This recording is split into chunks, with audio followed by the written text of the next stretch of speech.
Alright, hello and welcome back everyone here to Game 3 between Lzuruha Gaming and Epic Bulls here in CEVO-Main. Season 3, we're a little ways into the draft, but I will be your host tonight. I am Helium, and let's get into the draft. We've got Pugna and Lich being banned out here by Team Lzuruha, and Epic Bulls wisely banning out two of those heroes that I were really surprised. I mean, we saw Elder Titan, who was picked up 5th, which I feel like was extremely surprising. No one scooped him up earlier than that, and Death Prophet as well wasn't banned out, was picked up, and, well, Epic Bulls had the opportunity to pick that hero along with the Lich and didn't, and they started out with a great early game, but the team fight from Lzuruha in Game 2 was just a little too much to deal with. It's Gyrocopter, gonna get banned out as well as the Lifestealer and the Timbersaw here, so yeah. Gyrocopter was in the first 2 games. Surprisingly, 2 games in a row gets banned out there, but Team Lzuruha, they go Visage as well as Venomancers, maybe looking for the Viper as well, which I feel like with Venomancer, with Viper, it's really, really strong. Not a lot of stuns, but a whole lot of slow. It's just so annoying. And, you know, the classic V-strat nowadays, Venomancer, Visage, Viper, should be fun for me casting this game, and it's going to be Clockwork as well as Rubik, the first 2 picks there for Epic Bulls, and well, that's a very good duo offlane or safe lane duo lane, depending on what they want to do. Very, very defensive in nature with the lift as well as the cogs to facilitate the escape early on. So we'll see what they can get done with those 2 heroes. Banned out there as well is going to be Queen of Pain, a hero we don't see a lot of, but that's why they banned it. It's a hero that does well versus Puck. There's quite a few more, so we'll see what else they want to go for. Puck going to be picked up 3rd, looking to add some more teamfight control and presence to their lineup. Still no guaranteed stuns, a whole lot of, you know, crowd control with the Silence, with the Dream Coil, familiar stuns, but nothing really too guaranteed. I mean, people can still cast abilities while they're in the Dream Coil. We'll see what they can get done there. Lots of burst damage, though, early. That's absolutely for sure. These Plague Wards from Venomancer are going to be so annoying, and maybe to respond to that burst damage, they go Chen here, picked up 3rd by Epic Bulls, and looking to get that push started in maybe more of a traditional way. Picking up that Chen. Going to be in the jungle. Pick up a pretty fast mech for the team as well. We'll see what they can get done. Chen, one of my favorite heroes. See him a little less often nowadays. And this means Clockwork likely just going to be offlane by himself. Potentially mid. We did see them run that once already. Reserve time. Now Lzuruha going for their 4th pick. And of course, if you guys are watching in-game, you are already aware that CEVO Season 3 does have a Dota in-game ticket. It is $1.99, so if you're on the stream and you haven't already picked it up, do make sure to do that. Be eligible for item drops, always going to be great. You can also watch in-client, which I actually prefer. That being said, if you are watching in-game, I'd love to have you supporting the stream. You know, you can mute it and watch in-game, that's what I do. But that stream would be right now, twitch.tv/playcevo1. You'll also find us on PlayCevo, and if you want a place to find it regardless of what it's going to be on, make sure to head over to cevo.com/watch. You can find it from the homepage of cevo.com. It's down there in the bottom left, that watch tab now active, so check it out. Great place to check out all your CEVO action. The players themselves and some other people in the community. Streams will be featured. You'll be able to see them there on the side.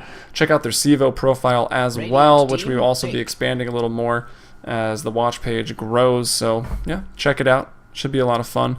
It's going to be Bounty Hunter picked up 4th here by Lzuruha. They saw how annoying Epic Bulls was with it earlier. They're going to go for it here in Game 3.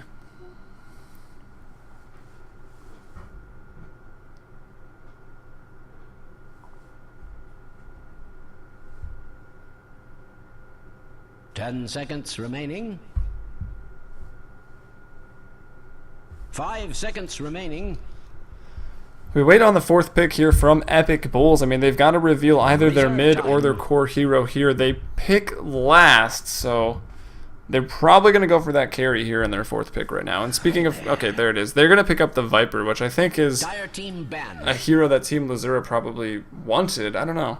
But either way, still going to be 3 heroes in the game that start with V right now. Venomancer, Visage, and a Viper, so that's always fun. Very strong pick, and probably going to run that. Could be mid, could be safe lane, duo lane. With Rubik, with Viper, I mean, it's hard to bring that down, actually, and Viper going to get some uncontested farm. It also allows Viper to switch up his build a little bit, maybe rush or phase drums into an Ags, or just phase straight into an Ags to get that online earlier. Chen Gonna handle that Ags more than likely. It also could allow Chen to maybe rush a Vlad's instead to get more push out there early. Viper goes for the mech, goes for the Ags.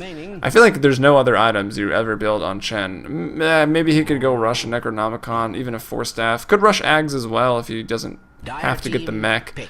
We'll see what they want to do. I would expect Chen getting the mech. Viper probably is going to go for some early damage, maybe phase drums Yasha, BKB or something like that. Or even phase Yasha into an Ags. We'll see what they want to do. It's going to be Anti-Mage, though, as well as Juggernaut. Two heroes that are great with the push. Maybe Anti-Mage a little more so with the split push. And wow, do I even believe my eyes? Team Lzuruha picks up a Morphling. This could be interesting. So that's going to be their defensive lane hero in Epic Bulls. It's going to be 11 here on a Lone Druid. Potentially, yeah, okay, that's gonna be safe. It's gonna be Lone Druid as well as Rubik in the bottom lane. Viper gonna go ahead and take the reins, go mid versus Puck. Should have an easy time versus Puck. Chen and a Clockwork gonna be jungling and offlaning respectively as Team Lzuruha. To get things started with the introductions here, we will waste no time. We've got Team Lzuruha on the Dire here in game 3. We've got Epizudic going to be playing up that Venomancer. FK going mid lane once again. This time he'll be playing that Puck. Let's see what he can get done there. And he's got these sexy, genuine Ether wings. Pretty awesome. Jeeves going to be carrying here on the Morphling this time. An interesting hero to carry on. Morphing all agility right now. So squishy. Is he expecting aggression? Not really, and he should be able to get away with that. So going to be looking to farm up here pretty effectively. As who else do we got here? We've got Visage that's going to be played by Loud Metal. Really played a nice Rubik last game, sealing up those tracks and turning the game for them around in those earlier engagements. And then speaking of tracks, this time Lzuruha Gaming drafts themselves up a Bounty Hunter, puts it in the offlane. That's going to be Snow on the Bounty Hunter. Over to Epic Bulls though, on the Radiant, X Kai, or just Kai, I believe is what he goes by. Going to be playing that Chen. We've got Lone Druid handled by 11 here in the bottom lane. Lone Druid going to be backed up actually with some support, so he's going to be getting a lot of farm. Elmo ER has bounced between the off lane as well as the mid a couple of times. Seems to be that he functions in those roles depending on the hero. So we find Elmo ER on the Viper in the mid lane. Is to you up top on the Clockwork, and last but not least we've got Keegan now, who's going to have to live up to Loud Metal's Rubik of last game. We'll see if he's up to the challenge. Supports rotating out of the bottom lane will go top. It looks like they were just where did they warded here in the mid lane on their rotation up just to help out Puck a little bit. And probably going to put one on the top rune, which is a haste. Maybe they can first blood up this Clockwork, who does throw out the cogs, disrupting this creep wave. Wow, both of them let one through on the block. That's pretty funny. This is another reason the offlane did get easier. Basically just because this equilibrium now does meet here. Pretty much, it meets there about by default, so they both blocked pretty effectively. Let one through, which is, why it's meeting right here. Nicely done, and, well, here's Bounty Hunter. Now, on the flip side of things, being very, very annoying against Chen. Chen, though, not going to try to kill the Bounty Hunter, which I feel like is the right call. You're better off just jungling. I missed the first blood. I really didn't think Clockwork was going to go down there with the cogs, but it's Epizudic hasting up to the top lane on the Venomancer. Along with the Visage and that burst damage, of course. They get the first blood over there on Lzuruha Gaming as they look to go even here in Season 3. They're 3-4 at the moment overall. Looking to go 4-4 after tonight. And, well, after a very dominant performance in Game 1 and starting out very dominant in Game 2, Epic Bulls looked like they were going to run away with it. But now Lzuruha off to a great start here in Game 3. So, if Lzuruha wins here tonight, both of these teams will end the halfway point in CEVO Season 3 main at 4-4. But early first blood out, and who did it go to? Again, it's going to be that Visage that picks it up in the mid lane. Puck versus Viper. I feel like Viper will dominate this matchup. We already see him 8-3, 6-1. Not dominating yet as we got Snow now. Going to hit level 2 here pretty shortly. Trying to steal this last hit. Maybe, but not going to be able to. It's going to be Kai that picks it up. Keegan also getting some XP off of that. They're both up to level 2. Lone Druid, though, farming in the bottom lane. I mean, there's potential here that this Morphling gets huge, gets so annoying with the split push, making use of his replicate ability into the late game, that Lone Druid maybe can't deal with it, but Lone Druid now uncontested free farm. Sure, the supports are running around, they're being bothered up a little bit, but it's XP splitting 3 ways in the jungle. I don't know. It's really not all that bad here for the Radiant, and it's actually Bounty Hunter that's going to back out, go over into the mid lane, and with Janata, it's a hero that can still snipe those couriers. Actually, Elmo in trouble. Was that Bounty Hunter last game? This time on the Viper goes down. Lzuruha Gaming 2 kills early, playing it very, very nicely here. And what was coming out on that Weasel Crow? It was actually the bottle as well as the Wraithband recipe, trying to maybe finish up that Aquila. No, just finishing up the Wraithband. So nice early game performance, nice rotations here by the supports. Is to you on the clock in the top lane. 2-0 in CS. Of course, he did give up the first blood as well, so he's not having a great time. It's Jeeves 12-2, but we've got an uncontested farm Lone Druid now. Maybe a little bit of contention here. Dust will fly out. Will they continue to chase? They do want to. They should back off. I think 11. Well, he can't really farm. It's just pushing past the tower right now. They throw out a Dust. They're not able to kill Bounty Hunter. I mean, at level 2, he's got 6 armor. It's incredibly hard to get the harass to stick on a hero like Bounty Hunter.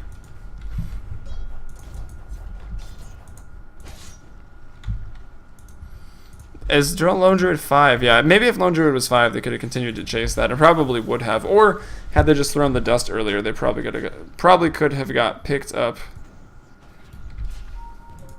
the kill there on that Bounty Hunter. So I got distracted by the chat. Apparently, I should have said Loud Metal lived up to Keegan's Rubik in game 1, and now Keegan out to prove himself with that better Rubik play here in at game 3. But Is2U is getting level 4 in the top lane. He's getting a lot of XP up here as the supports. I mean, they're roaming elsewhere, but this is the price you pay. You're roaming elsewhere.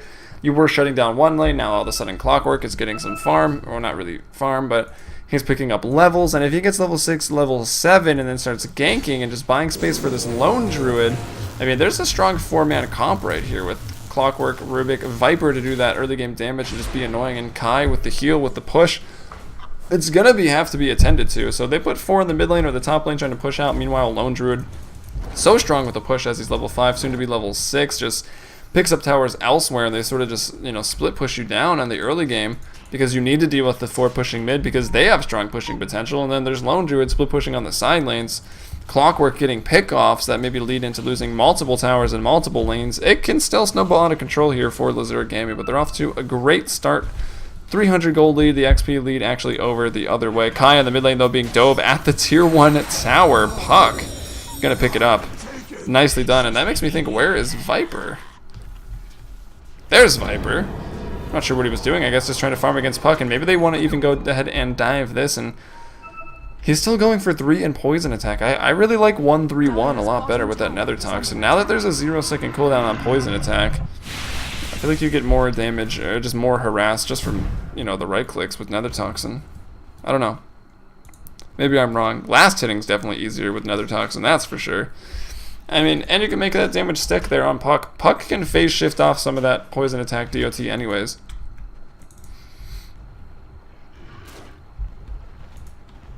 Alright, 3-0 for Lzuruha, but we see that even with those kills, I mean, they open up the other lanes, and they're even losing in XP, rotating around like this. Bounty Hunter not getting XP from a lane, been splitting 3 ways in the jungle, and, well, there's FK being dealt with a little bit there, but he's actually 22-7. He has more CS than I think he maybe should, and this Viper, well, he gets ganked early, he goes down, and now he's a little fearful for his life, and Is2U in the top lane looking to get frisky with Jeeves here. Jeeves taking big damage, trying to ball away. Will he be able to? Yes, he will be just fine. He's going to salve up as well. Waiting to the last minute to go ahead and use that waveform. It also gets the Clockwork here pretty low. He's got hookup right now, and maybe in another 5 seconds here could go back in for the engagement, because with that bottle he's pretty healthy on the mana. He's pretty much full mana at the moment. Let's see, Jeeves only at 462 HP. He takes a hook, and he could be in a lot of trouble. Does he have mana for waveform? He does not. This is the opportunity for Clockwork to maybe have got a kill right there. I mean, of course, there's still the morph strength. Maybe he could tank up. But if he does that, he has no mana. There's really no damage coming out there. I think that was an opportunity for Clockwork to maybe pick up a kill in that lane. But instead, he hits level 6. This is also a good decision. He hits level 6. He's low on health. Needs to get full mana too. I mean, now he's going to go gank somewhere. Maybe he heads back top just to deal with this Jeeves, who is still sitting at pretty low HP, but I don't know, with waveform I think it's a pretty hard kill. We'll see where Clockwork wants to go. He actually does TP to the bottom lane where I would have expected. Kai gonna find out a party here. Clockwork already heading over. And Kai still alive, and I think Loud Metal in a lot of trouble trying to retreat back here. Radiant has a ward. Oh, it just gonna miss. A little bit off the mark, a little too short. The limitations of that 2,000 range hook shot, of course, it does scale quite well. 500 range at each level to 2,500 and 3,000. Rank 1, though, could have maybe edged forward a little bit. Throws it, misses. Unfortunate. Could have been a good kill there, and that's Clockwork's first rotation. Not nearly as effective as Elmo ER's first Clockwork rotation there in Game 1 for Epic Bulls, as they struggle to yet get on the scoreboard. 3-0 early, but I mean, it's still keeping it very, very even early despite the kills. I mean, CS to this Lone Druid, he's 44 and 3, 43 and 16 here on Jeeves, also doing well. 33-17 in the mid lane. Elmo ER a little less fearful as the supports have been showing their faces bottom. Actually, have they? Where have they been? I don't even know. Still 4 heroes down here for the Radiant. They look to gear up and push this bottom tower. Here comes Chen as well. Chen Lone Druid, very, very fearful even in this metagame with the push. Sure, maybe Exorcism and Nether Blast pushing is in right now with the Pugna and Death Prophet, but this is still very, very strong. Doesn't hinge on your ultimate being up either, and it's going to be Clockwork zoning out with the threat of the hook. It's already off cooldown as they look to go back in. Fortification going to be used up there by Lzuruha on the Dire. Their tier 1 tower will drop up top lane, time to get the trade. Maybe will. Engagement in the bot lane, 2-man coil by FK. Keegan gonna be slowed up, throws out a nice flood bolt, multiple person slow, and will go down to the Shuriken toss, but not level 6. Actually is level 6 on the Bounty Hunter. Throws off 1 track. Can they get 11? Entangle goes out. Dust, Snow, gonna drop. They lose 3, and that's Epic Bulls on the scoreboard in a big way. They take out 3 there, only losing 1 to support Rubik, and yeah, maybe even going to get the deny here on the top tower. Glyph of Fortification popped out here for the Radiant, looking to deny this and really win that trade. They're getting the tower, morphing over to Strength now, which that means he's got no last hit potential for this tower. He's getting very, very low. This is kind of dangerous. Oh, the waveform still has the mana for it. Okay, so it goes 2 for 3 trade overall. I'm surprised someone doesn't TP in to deny this, because now the creep wave are gonna get it. Jeeves maybe thinking about going back for it, gets found out by the creep, but I think Jeeves is gonna die here. Okay, the tower goes down, he's pretty low now, morphing over to Strength, getting a little bit of HP back, finishes up that Perseverance, and that was an odd way to run. I feel like he could have just went this way and bought behind the shop. I guess you can't buy behind the shop there. What am I saying? He could have waveformed up, is what I'm saying, and bought, and then just ran out. I don't know. Either way, he lives, doesn't really matter. I think he didn't retreat backwards because the tower was still alive and his creep wave wasn't quite there, but 5-3 Lzuruha Gaming. The trade on the team fight actually goes 3 for 2 in favor of Epic Bulls. They get the 3 kills there. The towers go 1 for 1. It was not denied, so that's going to be very nice for them. The bad thing is that 11 is pulling ahead in CS slightly. He looks to be maybe going for that Radiance build. He's got a Midas even, and he's got 2.5k gold. 11 is going to be ginormous this game if he continues on this trend. Elmo in the top lane about to give up a track kill. First Poison Strike, Viper Strike of the game goes out and won't even result in a kill. FK going to go ahead and TP back to base. Going to be okay. So that's Epic Bulls once again dropping another kill. They trail by 3, 6-3 the score. Lzuruha Gaming. Oh, hook in by is to you onto the Visage. Lots of creep around here though. This Clockwork taking a lot of damage and not doing so much. You just can't initiate like that. But it doesn't matter. He buys time. They take out the tier 1 tower in the mid lane. In the meantime, just Chen creep and Lone Druid. So Lone Druid does not. It's actually Chen last hitting the tower there, and Kai working towards the Bass, working towards the Arcane Boots, looking to push up quickly. Well, he hasn't shown his hand yet, but I would imagine Elmo ER going to start trying to farm up that mech. I don't know. Kai's doing well. He could go for the mech, and then Elmo, he's pretty tanky, has the treads, has the Ring of Aquila. Maybe looking to just go straight into that Ags. We'll see what he wants to do. Maybe even a Yasha. I mean, just to get a little more damage out there this game. 11, though, continuing to farm. He's going to have a 16-minute Radiance with a Midas. That's going to be absolutely insane. Midas going to be very strong against this game. That burn through the high armor heroes of Visage, of Bounty Hunter. Not so much Epi. I mean, he's an Agi hero, but his armor's not too high. 10 armor here on Jeeves, and that's going to be a magical burn from that Radiance. It's going to hurt them a lot in these early team fights. They're also pretty squishy. I mean, 700 HP on the Puck, 600 on the Bounty, 700 on the Venomancer, and of course it's only 12 minutes in, but we look at the other side of things. Lone Druid I mean, he goes ultimate form. He's going to have 1300 right now. Oh, going over 1,000 here pretty soon. Maybe looking for the Ags to tank up. A tankier team. Clockwork's already at 1,000 HP. Chen, they've got that heal as well. A mechanism coming soon. They've got more sustain in these team fights. So we'll see what they can do. They're already sort of winning with that split push a little bit. They've taken 2 towers for 1, and that keeps the gold in their advantage in a big way. XP as well. About a 2,000 advantage in each of those categories, despite trailing by 3 kills here. So Lzuruha Gaming, they got the game started off really fast. They pick up a first blood off the first rune in the game, that haste in the top lane. They kill Clockwork, then they rotate, they kill mid, they go bot for a little while, and then sort of just roam around. Can't find too much. I think they killed mid a couple more times, or at least killed Bounty Hunter in the mid lane. And then as they were doing that, Lone Druid was not bothered. He was free farming in the bot lane, and Clockwork was getting levels in the top because he was left alone. And well, the free farming Lone Druid starts to kick in. They get some towers early on. He's going to have a Radiance here even faster than I mentioned. He's going to have it at like 15 minutes with the Midas boots and Orb of Venom boots on both him and the Bear. 11 at 87 CS in just 13.5 minutes. That's insane, and this is exactly what Lzuruha Gaming does need to do right now. And they need to gank up this Lone Druid. They're going to see him with the Relic. Maybe, oh, there's a Bounty Hunter down here as well, scouting out. They know it. 11 is in a lot of trouble. He will go down here unless something crazy happens, like initiating on this Clockwork first. That was a bit of a mistake, trying to go over to Bear form now. The heal comes out. Hook over 11. They might turn this engagement around. 11 does finally drop. Let's see. FK on the puck will go down. Visage going to drop to a Fade Bolt. And here's Snow on the Bounty Hunter right now, in a lot of trouble. Do they have Dust? Soul Assumption goes out, stolen by Keegan, and it's a big kill. That being said, Lone Druid just spent all of his money, picked up that Relic, didn't really lose a lot of gold there. They turned the team fight around. It was the right idea by Lzuruha, but that tier 1 tower still online in the bottom lane. The map control everywhere. The mid tower still online. And then we see this lacking here for the Dire. Of course, they were already together on that smoking, but Lone Druid gets the ultimate form off. Maybe Puck could have jaunted a little quicker just to get the silence.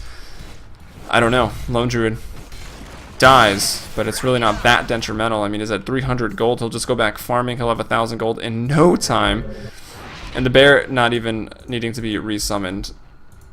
So looking to go up top, looking to farm this wave. Maybe go into the enemy jungle, I'm not sure. No one sees where he's going yet until he shows himself. Yep, going to farm. And how tanky is he? 1,700 with 11 armor. He's tanky. He's hard to kill, and that's why he did live so long in the bot lane. Maybe should have been in that ultimate form a little earlier, and he probably wouldn't have even died. So maybe a bit of a misplay, just not being in the lane. He won't make the same mistake as he goes back to the top lane. Will start farming up to get that. Well, now it looks to be at about 16 minutes. He's in here in the top lane by himself. That's 11 on the Lone Druid. His team needs to do something to buy space elsewhere on the map, and maybe pushing this bot tier 2 is a little risky. So I think at this point it might not be a bad idea just to 5-man, as it does appear that Epic Bulls does have that 5-man team fight 1 right now. I mean, Lone Druid needs to be dealt with, Viper needs to be dealt with, and then Clockwork is just causing so much space and disruption with his cogs. It's hard to deal with those other heroes. It also will allow, we've got once again Spell Steal online for the Rubik. He can steal up track. Right now he's got Soul Assumption. We saw him use that, took out the Bounty Hunter. That Snow in that last engagement. Snow 1, 2, and 4, so he's got a couple track kills on the line. We'll find Keegan right now looking to take him down. Gonna steal track. He steals track, steal track, steal track. Why? Why you no steal track? I got a little excited. Is to you in the mid lane, will initiate with the hook. They don't get anybody. I think he was looking for the Visage. Doesn't find it. They push now into the mid lane. Is the Radiance online? Radiance is online, so that means 5-man is a go. They're 5,000 plus, 6,000 experience ahead, 5,000 experience ahead for Epic Bulls, despite being behind 1 kill. With arguably the better late game lineup. We've got a Yasha and a Perseverance here. Nice coil, nice silence as well. Everybody goes down pretty quickly. The supports drop. Rubik, Chen on the ground. Jeeves going to be caught out. 11 still very, very healthy, and this Radiant Bear is just too hard to deal with right now. It's 16 minutes into the game. Going to continue to chase the Bounty Hunter. He's dusted up. They bring back the Bear. They go the other way. Puck's so squishy. That's below 800 HP still being chased. Will jaunt away, but the Bear, oh, he could have got the kill. What is he doing? All he had to do was put the Bear into the tower, and then he would have died. Maybe expecting Puck to have jaunted further away. I don't know. He could have got the kill there. Either way, how dare we criticize 11? 103 CS at 13 minutes. 13 minutes? No, not that. He had 87 at 13, and he would have had more if he didn't die in the bot lane. Gets involved in the fights with the Radiants. 104 CS at 17 minutes. And I know I've said in my casts past, if you're watching your replays, you're a core hero, you're a one role, you want to know where you want to be at the 20-minute mark. I'd say 10k is a pretty solid benchmark, you know, to improve your play. If you're not already at 10k, you know, that's something to aim for. Maybe pro players hit 10, hit 12k. I mean, when you have a performance like this on Lone Druid, he's already there at 18 minutes, so that just shows you how well he's playing. Of course, I think he could have killed the puck there, but yeah. Either way, they back off. Nicely done. He was diving past the tier 2. It's a little risky. Most people were dead. He didn't need to go either. I mean, the bear can't attack. The Radiance Burn would have done it. I mean, even killing the bear, if it was dying to towers or something, it was available for resummon.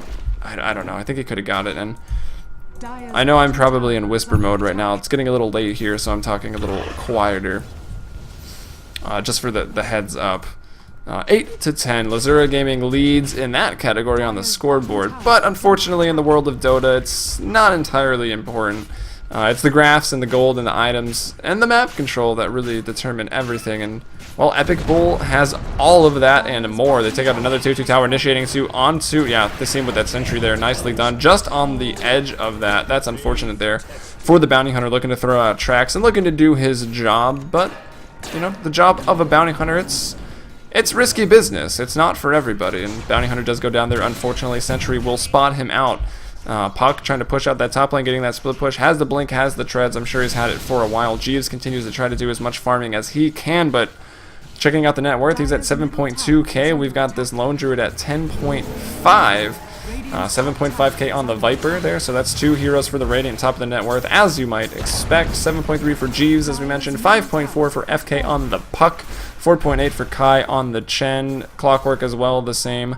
So nicely done here for Epic Bulls to get yet another tower, and it's really this gold graph, you know, it's affected a lot by this tower gold here. They've gotten 5, only 1 more in the top lane remains, and well, they go to TP. There's 11, there's is to you. The other 3 going to rotate around, maybe try to work a pick. In the meantime, they're going to head straight top and try to take out this tier 2 tower. Roche in the pit.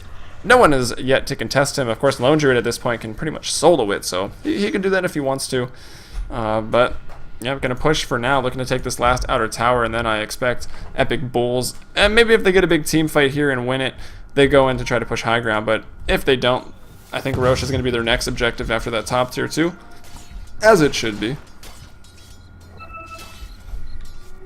And this, of course, if you guys haven't already noticed, this is game 3 here in a best of 3 between Epic Bulls and Lzuruha Gaming. Epic Bulls looking to stay positive here in CEVO Season 3. They're 4-2 going into this. Let me double check that. They're 4-3 going into this game. It's going to be Lzuruha Gaming 3-4. So if Lzuruha were to win tonight, this is the halfway point in the regular season here in CEVO Season 3. So if Lzuruha wins, they'd both be even at the halfway point, which, I know, it's not a horrible place to be. Epic Bulls obviously would like to be 5-3 after tonight, and the way this game is going, despite the kill advantage, looks like Epic Bulls will be taking home the win. Of course, you know, a lot could still happen. The game is not over. There's still, you know, pretty good high ground defense here. They got the Dream Coil, the Puck, the Silence. They're trading a tier 1 though for a tier 2. Tier 1 gives up a lot of map control, that's for sure. So Lzuruha Gaming gonna get that under their belts, so that's nice. But they give away all control of their jungle. Fortification forced out here. We've got a Centaur army, Troll Warlords, as well as a Spirit Bear. The tier 3 tower is going down, will go down. All they gotta do is just keep right-clicking with those neutrals and the Spirit Bear. Yep, tier 3 tower goes down, 21-20 is the game time on that one. So that's a pretty early tier 3 tower. They pick off another one. This looks to be the Rax. Epic Bulls looks to run away with this, to go 5-3. Can they get the top lane Rax? 11 with a double kill there on the Lone Druid. I just picked up an item. Hells to the yeah. Crimson Typhoon watching as well. Or K. I believe that's who I think it is. You know who you are. And we've got the tower here. in the mid lane. Also the tier 3 going to be going down 11 to 10, now leading kills, only 21 kills in 22 minutes, so a little under a kill a minute. Lifted up there is Epizootic, but you know, going to stay focused on the objectives here this game. Jeeves will go in, finishes up that Manta style after Perseverance. That's his item build, but he's really, you know, his damage is lackluster to say the least, and there's, yeah, not even really doing anything to Elmo. Elmo will run away. He goes BKB and a cloak. And it's a tier 3 tower in the mid lane. They get the racks up top. It's 12-12. The kills are even, but the game is anything but even. It's a 12,000, 13,000 advantage in gold, 5,000 in XP, and there's 11 on the bot lane. 4-1 and 7, 14.7k net worth at 22 minutes. Insane performance on this Lone Druid. 151 and 3, and this is pretty much the game that Lone Druids dream of, saying, alright, we'll put Lone Druid in the safe lane, and we'll give you uncontested farm, and we won't even aggro into that because Lzuruha Gaming, well, they had a Venom, they had a Visage. They could have taken the aggro, but they pick up this Morphling. And with that pick, I mean, you really can't go aggro. I don't know. They maybe could have worked around something else. Maybe not wanting to put a Bounty Hunter safe lane versus a Clockwork, because he's not going to do great in that matchup. They wanted Bounty Hunter to disrupt Chen's jungle, and I don't want to say better draft, but there's a Morphling pickup. It's a hero I don't like, so maybe I just will say better draft by Epic Bulls. I don't think that's the case. Epic Bulls played very, very well tonight. 11 on the Lone Druid with a pretty standout performance here.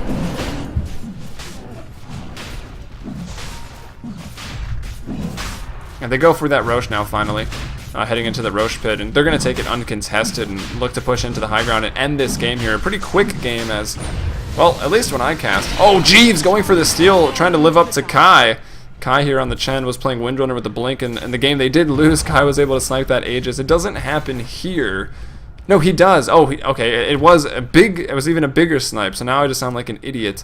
He lives up to it. He gets the Roche kill as well as picking up the Aegis, which is why it doesn't say it's a steal. Items weren't given out. Kai earlier actually had the Aegis theft where the other team kills it. I wonder if there's a way they could program it in. I guess not. It's just got to go on whoever kills it, and then there's a theft. So yeah, that's pretty big. He steals that Aegis. I don't think they really needed it. It was just, you know, Roshan something to do when you're that far ahead. Spirit Bear getting beat down there. There is a resummon available. They even heal it up. He's got an AC as well as a Radiance now pushing into the space. Manta up, Mech, 4 staffs, and some urns for the Lzuruha Gaming, but against a Radiance and an AC, BKBs, 4 staffs, Mech, and Vlad's. The push is online right now. Is to you going in there with the hook. Going to be thrown back. Elmo going to pop out that mechanism. Heal goes off by Chen. Loud Metal on the Visage will drop. Aegis has already been popped by Jeeves, and he's going to, you know, he's going to respawn right into 5-5 healthy heroes. He's going to be lifted up. Elmo needs to switch targets maybe a little bit faster. I think that's going to allow Jeeves to get away, but it's 11 here on a double kill, and that's going to be the racks in the mid lane going down. Shuriken toss from Bounty Hunter trying to be annoying, throwing out the tracks, and that's the racks down, TPing out. It's 11 going back to the fountain there with the bear still, with the Radiance Burn being thrown out.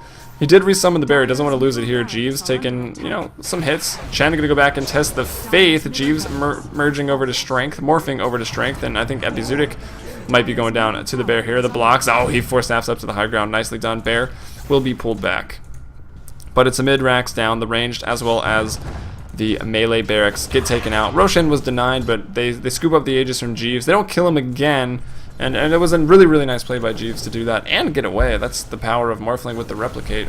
He was made for stealing Aegis, as the tier 3 tower in the bot lane, a little over half health, 15 to 14. The score, 12,000 gold advantage. XP, pretty negligible.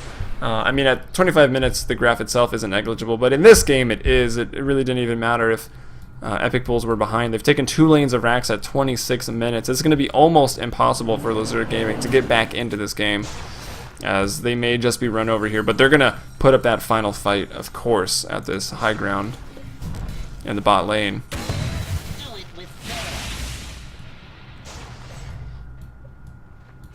So this looks to be potentially the final push of the game, and check this out. It's actually Keegan that has stolen Dream Coil, so that's going to be a pretty big item, or excuse me, ability to start off with, and then steal maybe another one. Maybe steal that Waning Rift and just become the puck. We'll see what Rubik can get done with that, as they look to push up here. Being a little more passive about it. Chen stealing up that damage or a creep. Has the Vlads. They have an AC as well. That's a 15 armor. That's a plate mail and a chain mail. That's like 2,000 gold. So, I mean, there's already this graph that's at 12k. And pretty much, if you think about it in terms of the items that it gives your team overall, it's like a plate mail and a chain mail to everyone. That's another 2,000 gold. Anyways, initiation by the Dream Coil, that's Keegan, they throw it up. Jeeves pretty low, Dream Coil by FK, counter initiating, throwing out the orb, but it doesn't matter. Too many heals, too many BKBs here for the Radiant. They're just running over Lzuruha Gaming. FK gonna go down, triple kill for 11. He's gonna pick up, not the Ultra because Viper steals it. The GG well played comes out, 2014, the final game score. Lzuruha gets run over at their base, and well, when you get a 15-16 minute Midas and a Radiance on a Lone Druid, that's what happens if you can't deal with that. And the one time they go to gank him, it's a little too late in trying to shut down the Lone Druid. They get Lone Druid, but they give up a team fight in that bottom lane, make some trades against a strong pushing lineup like Epic Bulls, and it just doesn't work out. But really well fought performance here by Lzuruha Gaming. They came out with a swinging in Game 3. They just couldn't take it home, and, well, they dominated Game 2, and were able to win that one. That strong pushing lineup. Either way, I'm Helium here casting with... Oh, that's not the right one. Casting with CEVO-TV. You can find us here, twitch.tv/playcevo1.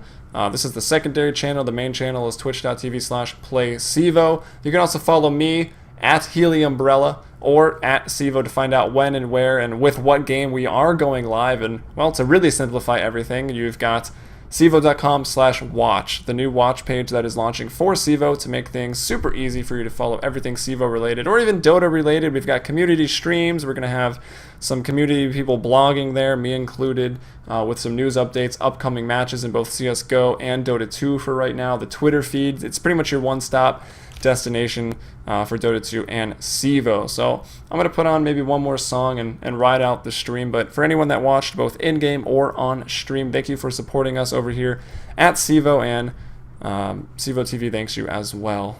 We want you to watch us and enjoy. So if you've got any feedbacks or criticism, feel free to head over to the forums as well. And I'll see you on Monday. I think is going to be the next time we're casting over Dota 2. Monday and Thursday at 8 p.m. Central, 9 p.m. Eastern are the default nights for both CS